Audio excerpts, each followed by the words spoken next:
Hello students, स्वागत है आप सभी लोगों का लेक्चर नंबर 2 के अंदर कैपेसिटर के। ठीक है, तो लास्ट लेक्चर के अंदर अपन ने कुछ बातें करी थी। आखिर में मैंने कुछ बात बताई थी आपको, वो यही बात थी कि जब दो प्लेट्स को अपन लेते हैं तो एक प्लेट के ऊपर अगर चार्ज प्लस क्यू होता है, एक पे माइनस क्यू होता है, तो जो सारा चार्ज होता है वो अंदरूनी प्लेट पे आ जाता है, क्योंकि टोटल का सम जो होता है उसका आधा, टोटल का सम 0 है, उसका आधा भी 0 होता है, वो बाहर जाएगा, तो अंदर आएगा प्लस क्यू और minus Q. Getting my point? उसी के कारण यहां पे लाइंस बनेंगी इस प्रकार से।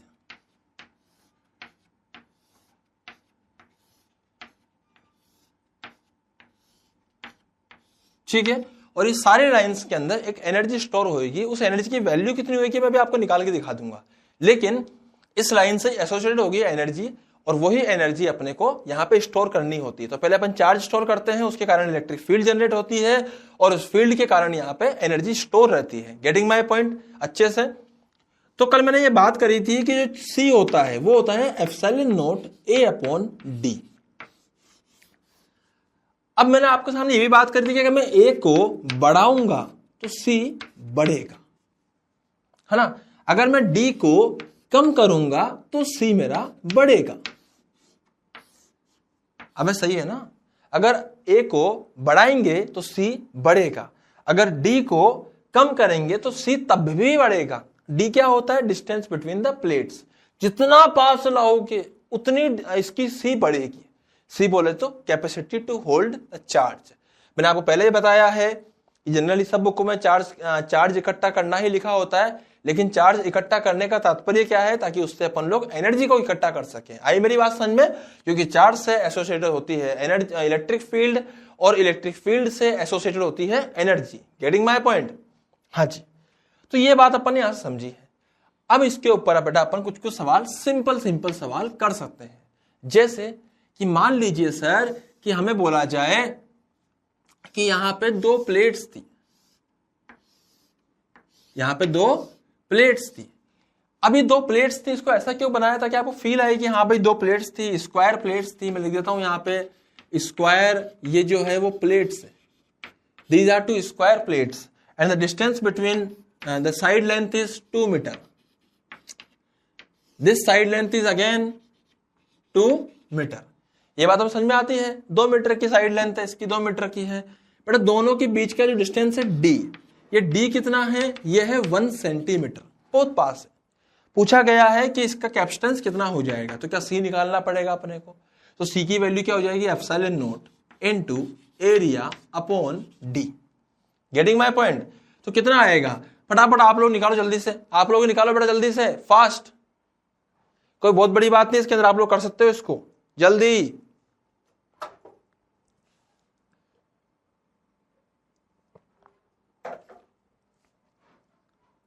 हाँ जी, 8.85 into 10⁻⁻12 into area which is 2 into 2 4 divided by D which is 1 centimetre, and if you convert centimetre into metre we have to divide 1 divide by 100, तो इट इज 1/100। ऊपर मल्टीप्लाई होएगा 8.85 इंटू 4 इंटू 10⁻⁻10 फेरेड। आई मेरी बात समझ में? तो इस प्रकार से अपन यहां पे निकाल सकते हैं सी की वैल्यू। Getting my point? तो बेटा फटाफट से नोट डाउन कीजिए, फिर अपन आप यहां पे ताबड़तोड़ सवाल और देते हैं आपको, जल्दी से इसको नोट डाउन कीजिए, फिर हम कुछ सवालों के साथ में और आगे बढ़ेंगे।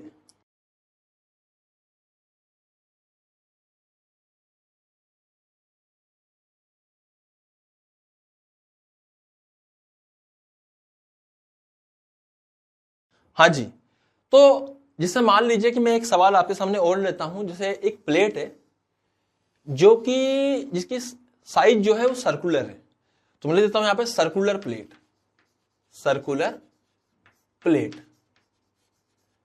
Having diameter D. But circular plate का डायमीटर कितना है? डी दे रखा है आपको। इसी प्रकार से यहां पे अगर मान लीजिए अपन लोग इस प्रकार से यहां पे लगाते हैं, दो प्लेट अपन रखी, एक ऊपर एक नीचे, दोनों पैरेलल थी, तो दोनों के बीच की डिस्टेंस कितनी थी? डी नहीं करते, इसको कुछ और ले लेते हैं। डी तो अपन ये ले लिया है, इसको डिस्टेंस ले लेते हैं अपन, मान लीजिए स्मॉल ए। पूछा गया है इसकी कैपेसिटेंस कितनी होगी। तो बेटा आप लोग ये करो, बहुत ही लल्लू सवाल है, बिल्कुल इजी सा सवाल मैंने यहाँ पे लिया है, फटाफट से बताइए इसकी कैपेसिटेंस कितनी होगी, जल्दी।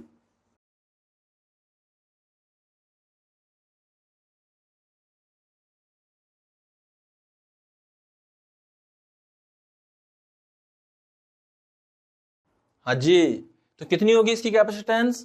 बिल्कुल सिंपल है, epsilon not into area into D. Area कौन सा आएगा? प्लेट का एरिया। प्लेट का एरिया कितना हो जाएगा? Epsilon naught pi D square by 4 epsilon naught A by D. ये जो डी होता है, this is the distance between two plates, and यहां पे ये डी ए है। अबे आ रहा है ना, तो इसको आप ए से रिप्रेजेंट कर सकते हो।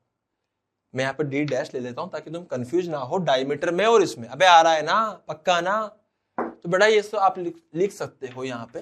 बिल्कुल लल्लू सवाल लिया है मैंने, कुछ भी नहीं था, एकदम वाहियात सवाल था, बिल्कुल ही लल्लू था, कुछ भी नहीं था इसके अंदर। ठीक है, अब अपन आगे बढ़ते हैं, फटाफट इसको नोट डाउन कर लीजिए, फिर अपन आगे बढ़ते हैं जल्दी से। मैं आपको एक सवाल देता हूं, फाइंड सी फॉर अर्थ। अर्थ का सी निकालिए। हो, इतना खतरनाक। बड़ा अगर दिमाग लगाए ना, तो अर्थ क्या है? अगर अपन अज्यूम कर ले अर्थ को, तो अर्थ एक स्फेरिकल सरफेस होता है। सही बात है। और एक स्फीयर के लिए जो सी होता है, मैंने वो उसकी बात आपको लास्ट लेक्चर में भी करी थी, कितनी होती है? 4 pi epsilon not into R. अबे याद है ना? तो बेटा इसको अपन क्या लिख सकते हैं? What is 4 pi epsilon naught? It is 1/9 into 10⁹ multiply by R. कितना होता है अर्थ का? 6400 इंटू 000 मीटर। इसको सोल्व करने में बेटा जो भी आएगा वो आपका आंसर यहाँ पे हो जाएगा, क्योंकि इसमें से 1 2 3 4 5 कट जाएंगे, बचे हुए जो है उससे आंसर आ जाएगा। बहुत ही शानदार, बहुत ही जबरदस्त। आप इसको नोट डाउन कर सकते हो। जल्दी से इसको नोट डाउन कीजिए आप लोग फटाफट से।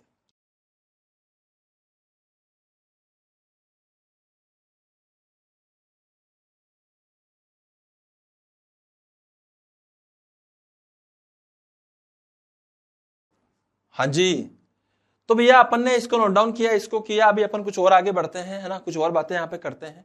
जैसे हम लोगों ने ये बात तो कर ली है सर, अब एक सिंपल सी बात अपन और करते हैं। जैसे मान लीजिए क्या कि सर जब दो प्लेट्स होती है, और अगर स्क्वायर प्लेट से अगर दोनों की दोनों, या फिर रेक्टेंगुलर प्लेट से, तो इन दोनों का सामने फ्रंट व्यू देखा तो फ्रंट व्यू कुछ ऐसा आया, फ्रंट व्यू कुछ है ऐसा आया।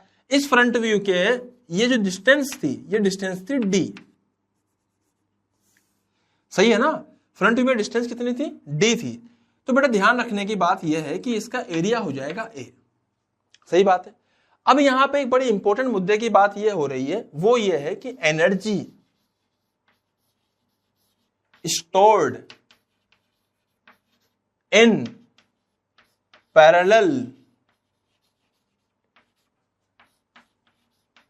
Plate capacitor. आई मेरी बात समझ में? Energy stored in parallel plate capacitor वो कितनी होगी? तो साहब यहां पे अपने को पता है कि यहां पे जो इलेक्ट्रिक फील्ड होती है ना, वो बिल्कुल स्ट्रेट लाइंस में होंगी। सही बात है।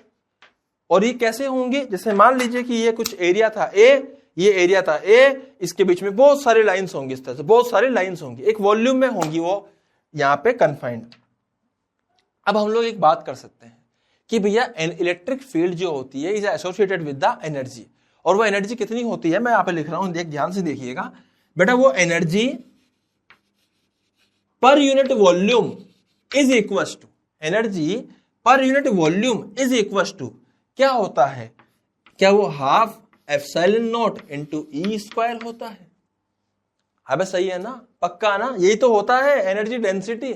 और मैं ये भी कह सकता हूं कि अगर यहां से अपने को एनर्जी के बारे में बात करनी है तो एनर्जी हो जाएगी half epsilon not E square into volume, जो भी वॉल्यूम होगा। तो बेटा मैं लिख रहा हूं यहां पे, अगर मैं सीधा एनर्जी के बारे में बात करूं तो एनर्जी हो जाएगी हाफ एप्सिलॉन नॉट।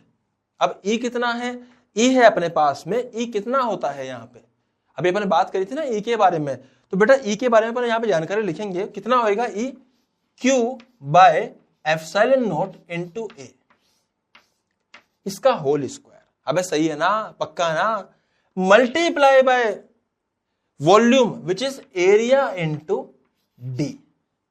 अब डी क्या है, distance between two plates, area क्या है ये, तो वॉल्यूम कितना हो गया ए इंटू डी, तो ये अपन ने यहां पे लिख दिया।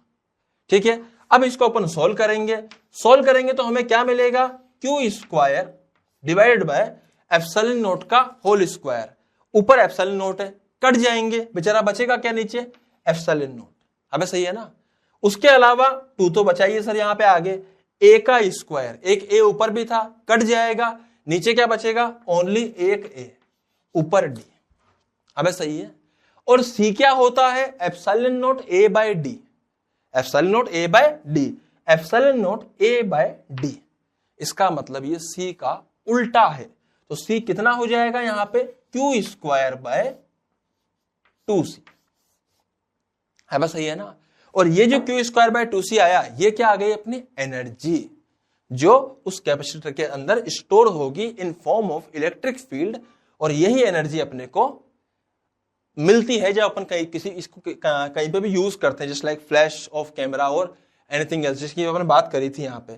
तो Q square upon 2c, this is the energy. आई मेरी बात समझ में बेटा? वो अलग बात है कि इसके और भी कई रूप होते हैं, जैसे लोग क्या करते हैं कि फिर क्यू को सीवी के बराबर कर देते हैं, सीवी के बराबर करेगा तो C square V square upon half, तो चाहे ऐसे कर सकता है, देख ले, C square V square upon 2c, काट दीजिए तो बचेगा हाफ सी वी स्क्वायर। अब सही है ना, तुम चाहो तो इसको c इंटू वी कर दो, और सी वी क्या हो जाएगा, q, तो आप चाहो तो इसको एक और चीज लिख सकते हो, हाफ q इंटू वी। सही है ना, तो हाफ सी वी स्क्वायर और हाफ q इंटू वी, तो अपन इसको किसी प्रकार से यहां पे लिख सकते हैं। जनरली जो काम आती है अपने, वो यही बात काम आती है, क्यू स्क्वायर बाय 2c या फिर हाफ सी वी स्क्वायर, वो डिपेंड करेगा अपन सवालों के ऊपर, जो मैं आपको समय के साथ सिखाता रहूंगा। आई मेरी बात समझ में? तो पूरा आप पहले इसको नोट डाउन कीजिए बेटा अच्छे से, फिर अपन आगे बढ़ेंगे।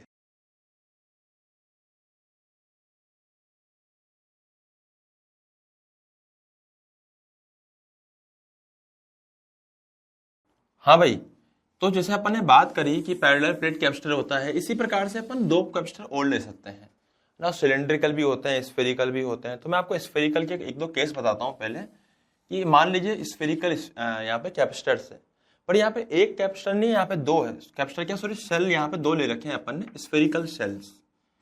तो ये इनर सेल है, ये आउटर सेल है, मैं लिख सकता हूं यहाँ पे spherical shell. Getting my point?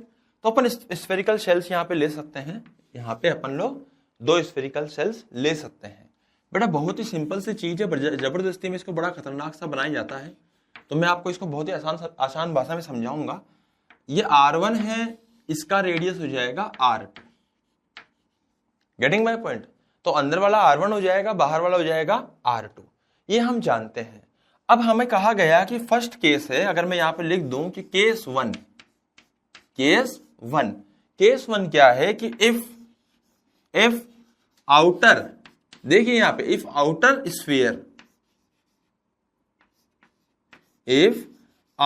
Sphere is earth, अगर हमने बाहर की स्फीयर को अर्थ कर दिया।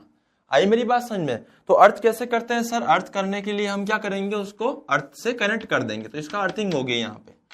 अब जिसको भी अर्थ करते हैं उसका चार्ज 0 नहीं होता है, उसका पोटेंशियल 0 हो जाता है, तो इसको अपन ने अर्थ कर दिया। अबे सही है ना, इसको अपन ने क्या कर दिया, अर्थ कर दिया है। अब जैसे मान लीजिए कि यहाँ पे चार्ज था समथिंग क्यू, अब उस सबसे पहले तो उस चार्ज की अपन यहाँ पे वैल्यू रख देते हैं plus plus plus Q plus Q plus Q plus Q plus Q plus Q plus Q plus Q plus Q plus Q plus Q plus Q plus Q, यहाँ minus Q minus Q minus Q minus Q minus Q minus Q minus Q minus Q minus Q minus Q minus Q. अबे सही है ना, क्योंकि बाहर से अपन ने इसको अर्थ कर दिया तो बाहर कोई चार्ज नहीं आएगा, सिर्फ और सिर्फ यहाँ प्लस क्यू रहेगा, तो यहाँ ड्यू टू इंडक्शन यहाँ पे नेगेटिव चार्ज आ जाएगा। आई मेरी बात समझ में? पक्का ना? तो अब हम बात करते हैं कि इलेक्ट्रिक फील्ड कहां होगी। तो सर इलेक्ट्रिक फील्ड की अगर अपन बात करें तो इसमें दो केस बनते हैं। कौन कौन से? कि if R is less than R1, मतलब अपन लोगों ने सेंटर से ऐसी दूरी ली है जो R1 से भी कम है, मतलब हम लोग इनर स्फीयर के अंदर की बात कर रहे हैं, तो वहां पे इनर स्फीयर की वजह से इलेक्ट्रिक फील्ड जो आएगी वो जीरो आएगी, और आउटर की वजह से भी इलेक्ट्रिक फील्ड यहां पे जीरो आएगी। बेटा यही सब चीजें मैंने इलेक्ट्रोस्टैटिक्स में बहुत डिटेल में बताई है, यहां पे सिर्फ अपन कैपेसिटर को लेके बात करने वाले हैं। आई मेरी बात समझ में? इसी प्रकार से अगर अपन यहां बात करें कि if R is greater than R2, मतलब अपन R2 से भी बाहर चले गए हैं। अगर हम लोग R2 से भी बाहर चले गए तो यहां पे आउटर सरफेस पे कोई चार्ज नहीं है, तो वहां पर भी इलेक्ट्रिक फील्ड जीरो ही आएगी। जबकि हम लोगों ने जब कंडक्टर्स का केस किया था ना इलेक्ट्रोस्टैटिक्स के अंदर, तब बाहर पे इलेक्ट्रिक फील्ड ली थी। क्यों? क्योंकि बाहर के सरफेस पर कुछ इलेक्ट्रिक चार्ज आ जाते हैं इंडक्शन की वजह से, लेकिन यहां पे अर्थ करने के कारण वो भी जीरो हो गए। आई मेरी बात समझ में? बेटा अब तीसरा केस है कि अगर मान लीजिए R जो है is greater than R1 but it is less than R2, मतलब अपना जो R है वो इनके बीच में कहीं आएगा। अगर बीच में कहीं आएगा तो इलेक्ट्रिक फील्ड यहां पर जीरो नहीं होगी, यहां पर जीरो नहीं होगी। This is not equal to zero, यहां पे कुछ इलेक्ट्रिक फील्ड होगी, और अगर इलेक्ट्रिक फील्ड होगी तो वो कैसे होगी उसको भी अपन डिफाइन कर सकते हैं। कैसे? वो रेडियली आउटवर्ड होगी।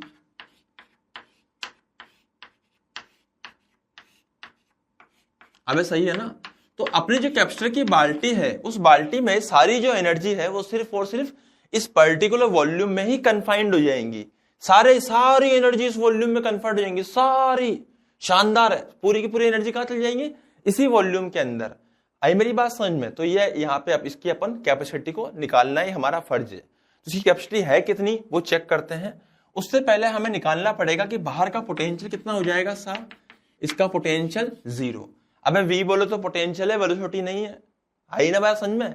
V बोले तो पोटेंशियल होता है बाहरी वाले सरफेस का, अंदर का कितना पोटेंशियल होएगा? मान लीजिए V है, तो बेटा V कितना आएगा उसको निकालना पड़ेगा। अंदर वाले का पोटेंशियल KQ/R1। आई मेरी बात समझ में? सिमिलरली उसके बाद अंदर वाले पे बाहर वाले के कारण पोटेंशियल, तो K-Q/R2, तो माइनस बाहर ले लिया मैंने, KQ/R1 माइनस KQ/R2 बचा है। तो बेटा यहां पे अपन लिख सकते हैं, कितना लिख सकते हैं यहां पे अपन? V इक्वल्स टू Q आप कॉमन ले लीजिए and you will get what? 1/4πε0 R1 minus 1/4πε0 R2। ये इसके नीचे का पोर्शन है, ये अपन यहां से आगे बढ़ रहे हैं, ठीक है। तो V बराबर Q 1/4πε0 R1 माइनस 1/4πε0 R2। तो बेसिकली देखा जाए तो कैपेसिटर होता क्या है? क्या होता है कैपेसिटर? कैपेसिटेंस होता है सर, मतलब कैपेसिटर का जो कैपेसिटेंस होता है वो कितना होता है? Q बराबर CV। बेसिकली ये Q बराबर CV होता है। तो हम ऐसा भी बोल सकते हैं कि जो C होता है वो Q/V होता है। अबे आया है ना? तो आप इस V को नीचे ले जाइए, बाकी पूरे को ऊपर ले जाइए। तो जब आप इसको सोल्व करोगे तो यहां से C की जो वैल्यू आएगी वो आएगी 1/4πε0, जो कि दोनों में कॉमन था। फिर दोनों का LCM which is R1 into R2 divided by ऊपर क्या आएगा? R2 minus R1। तो मैं यहां लिख दूंगा R2 माइनस R1। अबे आ रहा है ना? तो बेटा ये खेल हो गया किस चीज का? ये खेल हो गया अगर दो अपन स्फेरिकल सरफेस लिए हैं तो उनका नेट कैपेसिटेंस कितना आता है, अगर बाहर वाले को अपन लोग क्या कर देंगे? अर्थ कर देंगे। तो उसकी कैपेसिटेंस क्या आती है? 4πε0 R1 R2 पर R2 minus R1। Getting my point? वो अलग बात है कि अपन अधिकतर सवाल मैक्सिमम क्वेश्चंस अपन पैरेलल प्लेट पे ही करेंगे, लेकिन फिर भी हमें पता होना चाहिए कैपेसिटेंस कैसे निकालते हैं इन सब की। तो बेटा पहले इसको पूरे को नोट डाउन आप कीजिए, उसके बाद फिर अपन आगे बढ़ेंगे नेक्स्ट पार्ट पे।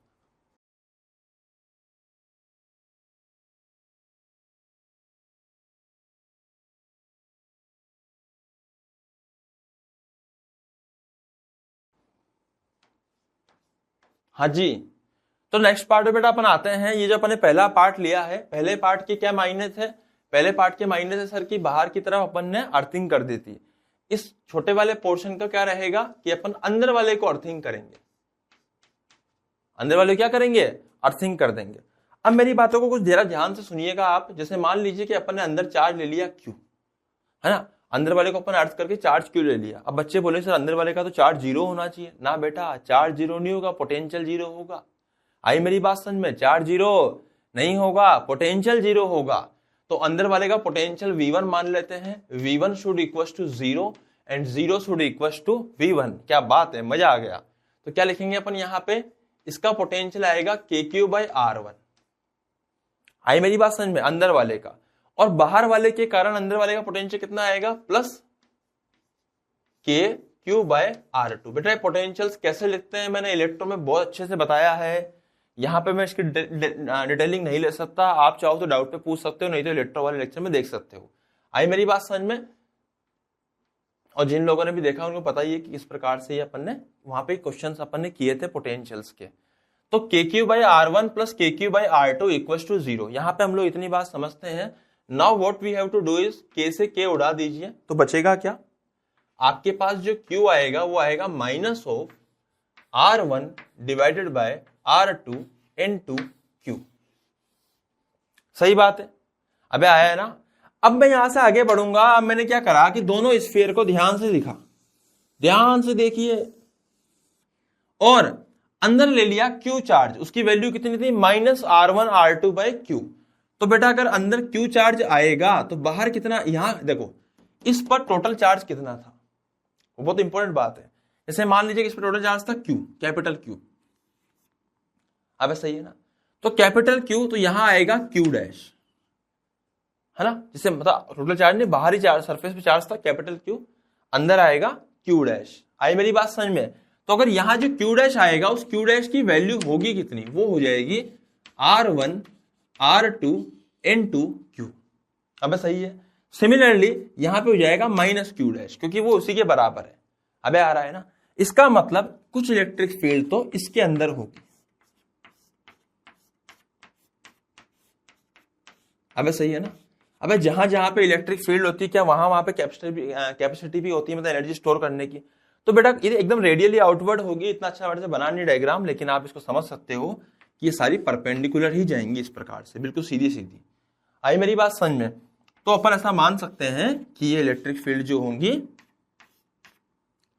ऐसे ऐसे ऐसे ऐसे कर करके छोटे वाले से बाहर वाले की तरफ जा रही होंगी। तो अब आप मेरी बात समझिएगा, इस अंदर और इसके और इसके कारण जो कैपेसिटेंस आएगा उसकी वैल्यू पहले जैसी ही होगी। कितनी? 4 pi epsilon not R1 R2 divided by R1 minus R2। क्योंकि फर्क जो था वो सिर्फ चार्ज का था। पिछली बार Q चार्ज था, इस बार Q डैश चार्ज था। उससे कोई खास फर्क नहीं पड़ता है। आई मेरी बात समझ में? उससे कोई फर्क नहीं पड़ता है। लेकिन सर यहां पर इलेक्ट्रिक फील्ड बाहर भी होंगी। क्यों? क्योंकि कुछ Q चार्ज बाहर भी था, और जब किसी स्फीयर के बाहर चार्ज होता है, बाहर इलेक्ट्रिक फील्ड होती है, बाहर मतलब मान लीजिए कि अपनी एनर्जी एसोसिएटेड होती है जो इन्फिनिटी तक फैली होती है, तो उसके कारण जो कैपेसिटेंस आता है वो आता है 4 pi epsilon not into radius which is R2 for the outer surface. तो बेटा ये अपन ने सवाल यहाँ पे दो देखे हैं, दो यहाँ पे केस देखे हैं। किसके? स्फेरिकल कैपेसिटर्स के, जिसके अंदर एक बार बाहर वाले को चार्ज किया, अर्थ किया, एक बार अंदर वाले को अर्थ किया। तो अंदर वाले को यहां अपन ने अर्थ किया है, बाहर वाले को अपन ने वहां अर्थ किया है। तो आप फटाफट से इसको भी नोट डाउन कर लीजिए, फिर अपन जल्दी से आगे बढ़ेंगे, फास्ट जल्दी से।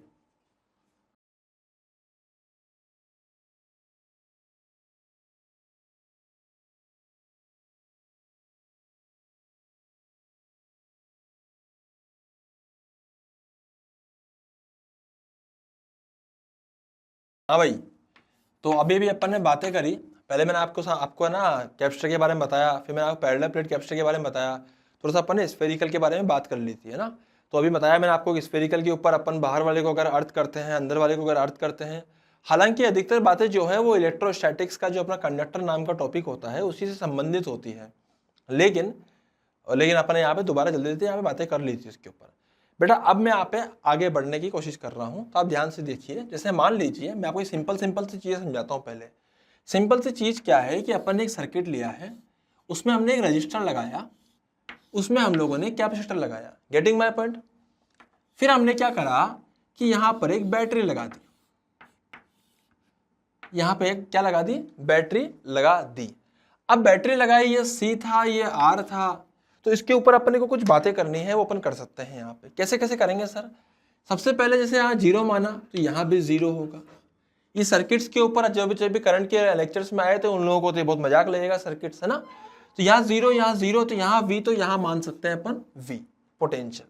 तो बेटा यहाँ 0, यहाँ V, तो यहाँ भी हो जाएगा V। Getting my point.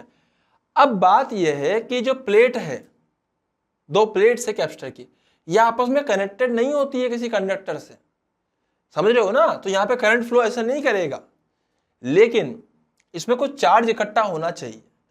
अब अगर मैं बात करूं t बराबर 0 की, बिल्कुल जब समय शून्य था, अगर मैं तब की बात करूं तो यहाँ पे कोई चार्ज नहीं होगा, कोई चार्ज नहीं होगा, अनचार्ज कैपेसिटर है बेटा वो। तो अगर चार्ज 0 है इस पे और इस पे दोनों पर, हम नेट चार्ज की बात कर रहा हूं, ऐसा नहीं कि सर कुछ तो इलेक्ट्रॉन होंगे सही ना, वो तो कुछ तो होता ही है, कुछ पॉजिटिव भी होंगे कुछ नेगेटिव भी होंगे। Net charge is 0। तो बेटा अपन ये बात जानते हैं कि Q बराबर CV होता है। एंड अगर मैं कहूं कि if Q is 0 then we can say delta V is 0, potential difference is 0। Difference potential का 0 आना चाहिए। इसका मतलब यहां 0 था तो यहां भी 0 होगा पोटेंशियल। अबे आया ना। लेकिन इस सर्किट में अगर यहां 0 था और यहां भी 0 था, यहां 0 था और यहां भी 0 था, तो यहां पे चार्ज 0 होगा, ये तो समझ में आता है। लेकिन एक मुसीबत है, मुसीबत ये है कि यहां V था और यहां 0 हो गया। अब नाउ रजिस्टर के अक्रॉस हमें क्या मिल गया, पोटेंशियल डिफरेंस, वो भी कितने का, V का। तो बेटा करंट कितना दौड़ेगा, करंट दौड़ेगा potential difference divided by R। ये मैं यहां पे आपको कह सकता हूं। आई मेरी बात समझ में? तो मैं यहां पे बात कर सकता हूं कि जो करंट आएगा वो आएगा V बाय R। लेकिन ये कब की स्थिति है, ये स्थिति है t बराबर 0 समय की, t बराबर 0 समय की करंट आएगा V बाई R। थोड़ी सी अपन आगे के समय की बात करते हैं, हल्का सा अपन आगे गए तो हमने क्या ऑब्जर्व करा वो देखते हैं। हमने ये ऑब्जर्व करा कि सर बिल्कुल कुछ सेकंड के बाद ही, विद इन कुछ मिनी सेकंड या माइक्रो सेकंड या कुछ सेकंड ऐसे बोल दे, डिपेंडिंग ऑन द सिचुएशन। तो ये V है, ये यहाँ पे अपना C है, ये अपना R है। अब हो क्या रहा है कि यहाँ पे अगर मान लीजिए कि अपने को बोला हुआ है ऐसे कि ये V है, तो बेटा ये तो 0 होगा, ये भी 0 होगा, ये V होगा और ये V होगा, ये तो पक्का है। बट जो करंट यहां से गया वो यहां जाके क्या करेगा, इस प्लेट में कुछ चार्ज दे देगा। अब आ इधर से रहा था, जा इधर रहा है, आ इधर से रहा था, जा इधर रहा है, इसको पार कर नहीं सकता। तो यहां से कुछ निकलेगा तो यहां नेगेटिव चार्ज हो जाएगा और यहां पे पॉजिटिव चार्ज। इसका मतलब इस प्लेट पर -Q चार्ज आ सकता है, इस पर +Q चार्ज आ सकता है। ये मैं कौन से समय की बात करी, एट t बराबर सम t, किसी भी समय, रैंडम समय पर। बेटा अगर यहां पे Q चार्ज आ गया, अगर यहां पर Q चार्ज आ गया तो इस कैपेसिटर के अक्रॉस जो पोटेंशियल डिफरेंस आना चाहिए वो आना चाहिए Q बराबर CV होता है तो डेल्टा V हो जाएगा कितना, Q बराबर क्या होता है CV, तो डेल्टा V हो जाएगा Q बाय C, क्योंकि चार्ज है Q और C कितना है C, वो जो भी इसका C गिवन है हम लोगों को। हाँ भाई, इसका मतलब पोटेंशियल डिफरेंस इतना होना चाहिए, हाँ भाई। इसका मतलब यहाँ 0 था, हाँ भाई। तो इसका मतलब यहाँ पे कितना हो जाएगा, Q बाय C पोटेंशियल। अबे आ रहा है ना। अब क्या इश्यू है कि इधर V था और इधर Q बाय C था। जो करंट आएगा ना यहां पर, जो करंट आएगा यहां पर वो हो जाएगा I डैश बराबर V minus Q by C divided by R।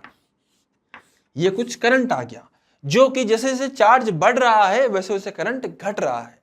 अब सर आप ये क्यों बता रहे हो? ये मैं इसलिए बता रहा हूं बेटा क्योंकि इसी से अपने आगे की जो चीजें हैं वो रिलेट होंगी। आई मेरी बात समझ, मैं आपको फील करा रहा हूं कि कैपेसिटर चार्ज कैसे होता है एग्जैक्टली। तो इस प्रकार से उसमें चार्ज बढ़ता रहता है और इस प्रकार से रजिस्टर के अक्रॉस करंट घटता रहता है। आई मेरी बात समझ में?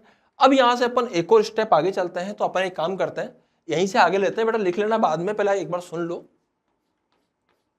हाँ, तो अपन यहां से इस जगह पे आ चुके हैं।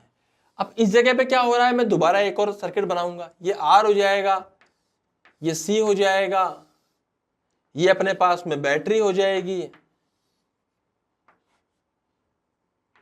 ये आर, ये सी, ये बैटरी। बहुत बढ़िया, वही सब बातें।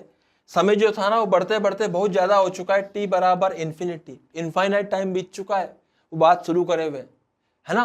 तो यहां जीरो माना, यहां भी जीरो, यहां पे वी और यहां पे भी वी। बेटा यहां जीरो, यहां वी, यहां जीरो, यहां वी। अब क्या हो रहा है, चार्ज बढ़ते बढ़ते बढ़ते बढ़ते बढ़ते बढ़ते बढ़ते बढ़ते, मान ले कि इस पे चार्ज हो चुका है कैपिटल क्यू, इस पे माइनस कैपिटल क्यू, और ये जो कैपिटल क्यू की वैल्यू है ये हो जाएगी CV, C into V, fully charge. आई मेरी बात में? फुल चार्ज हो गया, इससे ऊपर नहीं हो सकता इस बैटरी से। फुल चार्ज हो चुका है साहब, सीवी फुल एकदम शानदार। तो बेटा फुल्ली चार्ज अगर ये हो चुका है तो ये फुल्ली चार्ज ऐसा कब होएगा, जब डिफरेंस होएगा कैपेसिटर के अक्रॉस V का। इसका मतलब यहां जीरो है तो यहां पे V होना चाहिए। क्या होना चाहिए? V। इसका मतलब सर कि यहां जो करंट आएगा वो कितना आएगा, difference is V minus V, zero. तो करंट कितना आएगा, जीरो। अबे आया ना, करंट कितना आएगा, जीरो। अबे यहां पे V, यहां पे V, डिफरेंस इज जीरो, तो करंट जीरो आ गया। तो यहां पे चार्ज, कैपेसिटर फुल्ली चार्ज हो चुका है।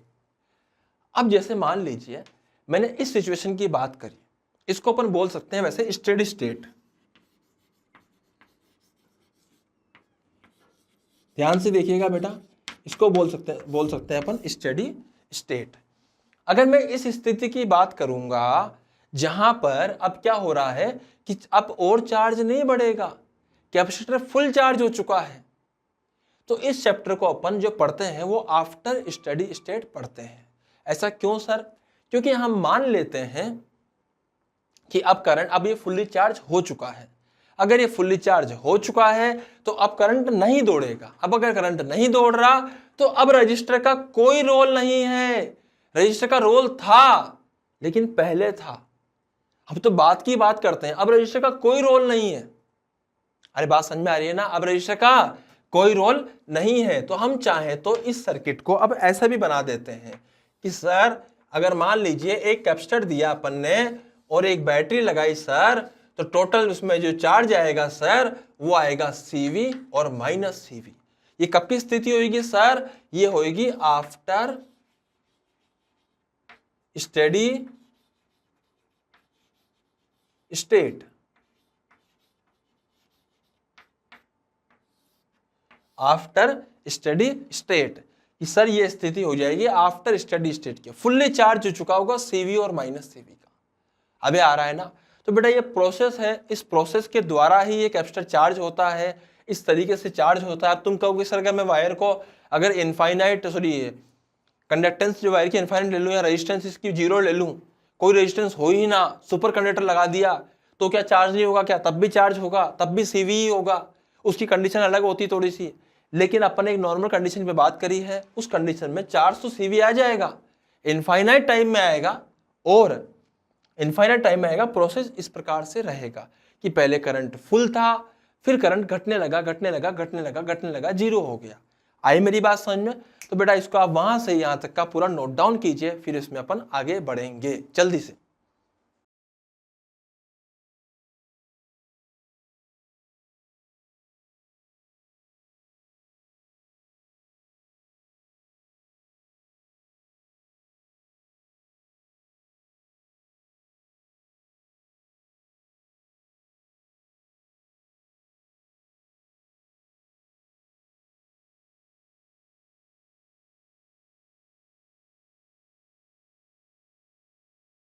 हाँ भाई, तो बेटा अभी अपन ने ये सब चीजें लिखी है। अब मैं इसके ऊपर कुछ एक सिंपल सी आपसे बात करना चाहता हूं।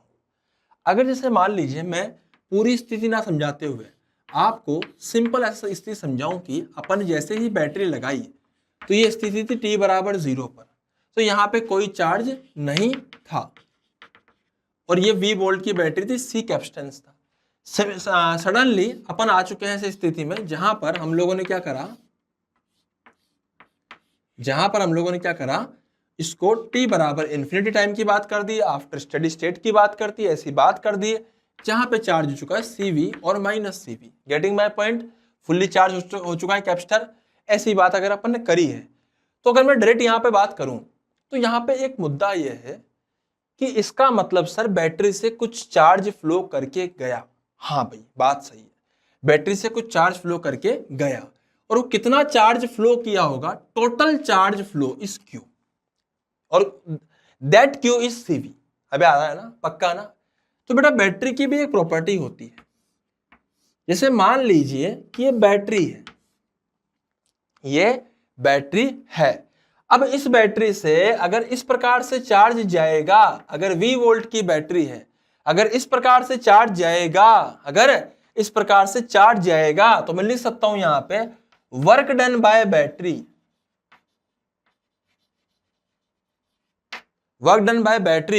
Will be equal to Q into V। वो QV में आएगी, लेकिन अगर चार्ज इस प्रकार से गया, से दोनों में फर्क क्या है बेटा, छोटे डंडे से एंटर हुआ है, बड़े से निकला है। यहां बड़े से एंटर करेगा, छोटे से बाहर निकलेगा। अगर ऐसे गया तो वर्क डन बाय बैटरी आपको लेना है minus Q into V। Getting my point. तो यहां इस तरह से गया तो आपको माइनस QV लेना है, अगर ऐसे जाएगा तो आपको प्लस QV लेना है। अबे आ रही है ना बात समझ में, पक्का ना। तो बैटरी ने कितना काम किया, that is Q into V। ये हमें यहां पे समझ में आता है। अब सर इसी बात को अगर अपन यहां इस्तेमाल करें तो यहां से टोटल CV चार्ज निकला, वो भी V वोल्ट की बैटरी से, और एंट्री भी किया छोटे डंडे से, निकला बड़े से। तो इस केस में अगर मैं इस केस को यहां पे देखूं तो बेटा इस केस में पर्टिकुलरली बैटरी ने कितना वर्क किया, work done by battery during charging of the capacitor. वो कितना वर्क किया सर, वो करेगी Q इंटू V, जबकि यहां पे Q कितना था, CV into V, which is actually equal to CV square. अबे सही है ना। तो बैटरी ने कितना वर्क किया, CV स्क्वायर। अबे कितना किया, CV स्क्वायर। साहब बैटरी ने किया CV स्क्वायर, बैटरी ने किया CV स्क्वायर। ये बड़ी इंपॉर्टेंट बात है। और हमने ये जाना कि एनर्जी स्टोर्ड इन कैपेसिटर, उसमें कितनी एनर्जी स्टोर हो गई, that is half CV square. अबे यही तो बात करी थी अपन ने। तो भैया बैटरी ने किया CV स्क्वायर, कैपेसिटर में स्टोर हुई हाफ CV स्क्वायर। अबे घपला है ना। सरकार से पैसे आए मान ले 10 रुपए, जनता तक पहुंच रहे मात्र 5 रुपए, तो बच्चे कहां गए। अबे सही है कि नहीं है। यहां पे भी वही चीज हो रही है, बैटरी तो CV स्क्वायर कर रही है वर्क बढ़िया आराम से, लेकिन पहुंच कितने रहे हैं, मात्र हाफ CV स्क्वायर। भाई जितना बैटरी ने वर्क किया उतनी एनर्जी पहुंचनी चाहिए थी कैपेसिटर में, लेकिन पहुंची तो हाफ CV स्क्वायर। अपन ने प्रूफ भी किया था, अपन ने निकाला भी था, अपन ने वही तो पढ़ा था अभी, लेकिन बैटरी ने वर्क तो CV स्क्वायर किया है। तो बची हुई कहां गई भैया, समझ में आ रही ना मेरी बात। तो बड़ा दिमाग लगाओ, बची हुई कहां गई और साथ में लिखो भी सही, फिर अपन आगे देखते हैं जल्दी से।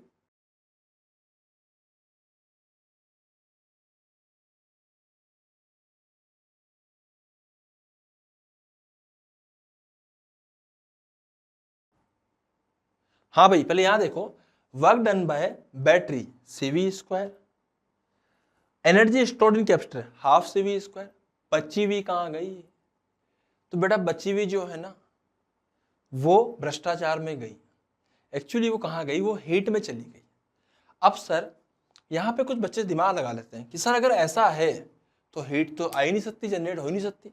क्यों, हीट तो कैपेसिटर के अंदर रजिस्टर के अंदर जनरेट होगी, रजिस्टर आपने यहां माना ही नहीं है। तो इसीलिए मैं कहता हूं कि वहां रजिस्टर था, लेकिन वो अलग बात है कि वो छुपी हुई स्टेट में था। क्यों?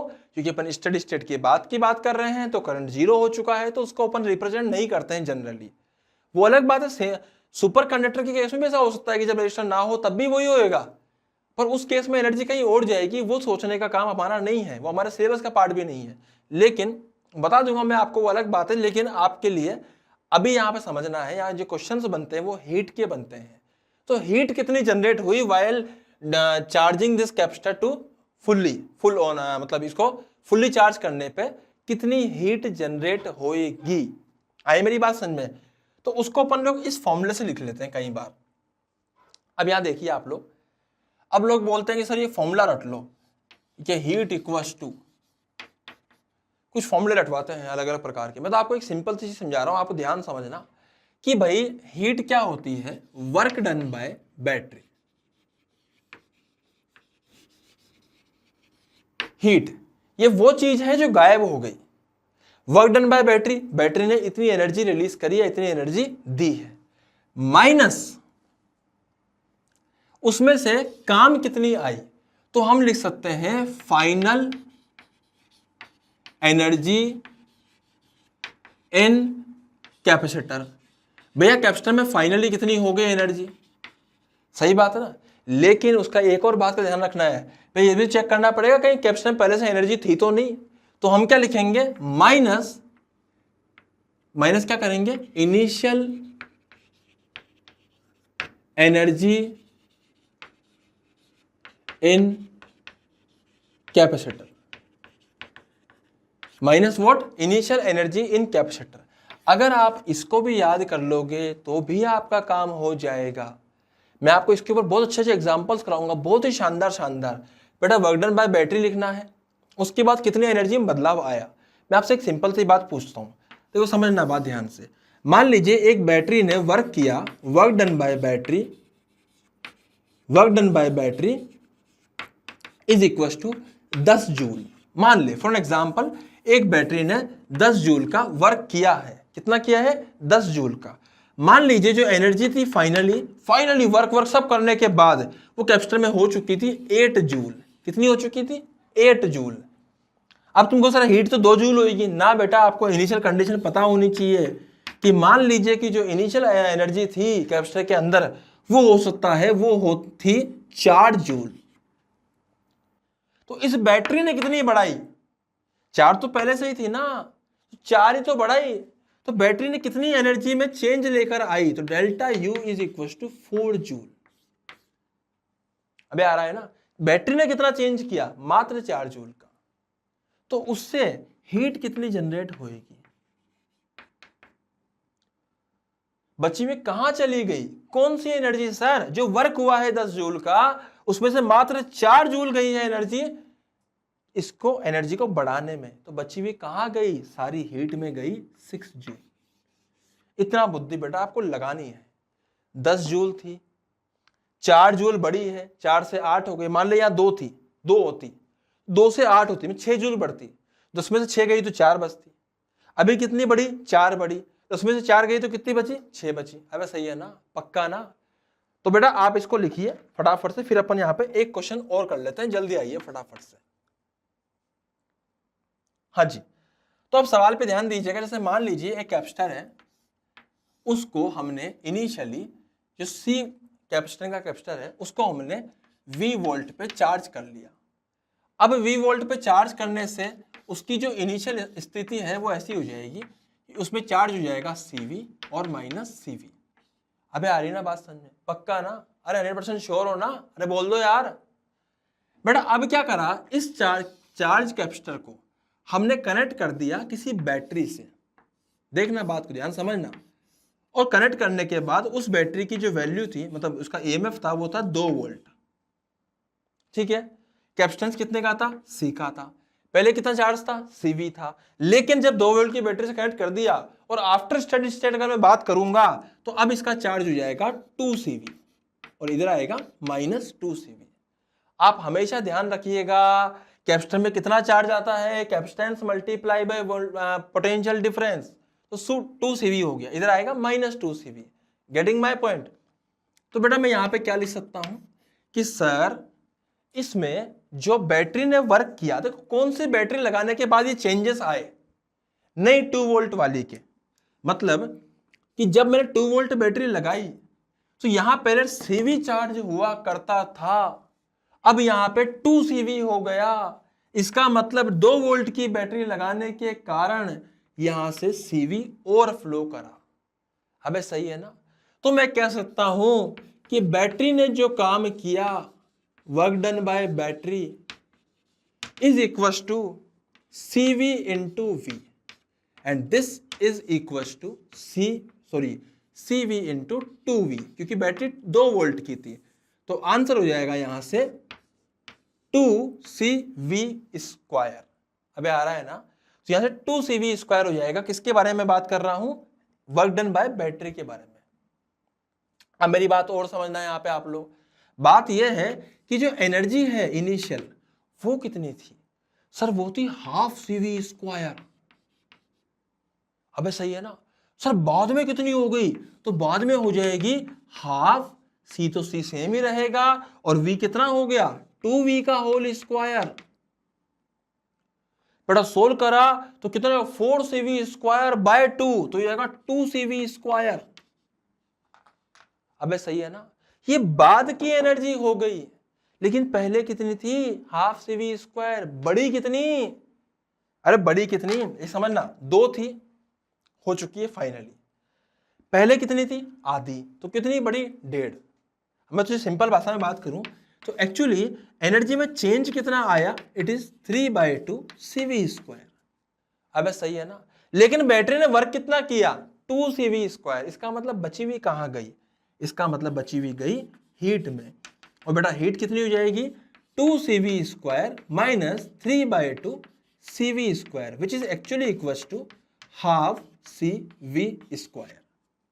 इतना यहां पे हीट में लॉस हुआ है। आई मेरी बात समझ में? तो एक बार मैं क्या बोला मैंने आपको कि पहले कितनी थी? हाफ CV स्क्वायर, बाद में कितनी हो गई? 2 CV स्क्वायर। डिफरेंस कितना आया? 3/2 CV स्क्वायर। अबे सही है ना?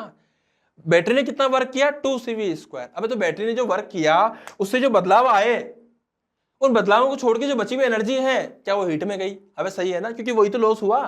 This is heat loss. तो मैंने आपको ये क्वेश्चन कराया है। आज के लिए अपन यहीं तक रखते हैं, आप इसको नोट डाउन कर लीजिए। अपन कल मिलते हैं। Happy learning. Thank you so much. बढ़िया मजा आ रहा है, सीखते रहिए।